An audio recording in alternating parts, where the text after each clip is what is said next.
অনেক ছোটবেলা থেকে মিডিয়ার সাথে অ্যাসোসিয়েশন তোমার থ্রু ইউর মাদার, তোমার মা প্রয়াত চিত্রনায়িকা দোয়েল।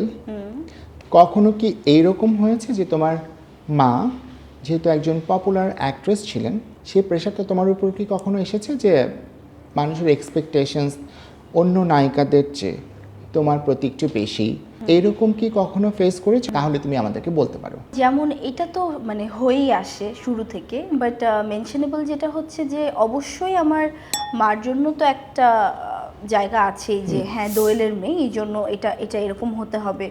কিংবা যেটা সবচেয়ে বেশি প্রেশার ফিল করি যে আমার মা তো খুবই সুন্দরী ছিলেন, সো মাশাল্লাহ মাশাল্লাহ, সে তো খুবই সুন্দরী ছিলেন। সো ওই জায়গা থেকে যদি বলি যে সবার একটা এক্সপেকটেশন দেখি মনে হয় অনেক, তাহলে ওর মার মতো সুন্দরী। সো আলহামদুলিল্লাহ মাঝে মাঝে পাশ করি এটাতে, মাঝে মাঝে কেউ কেউ বলে যে মার মতো দেখতে লাগে।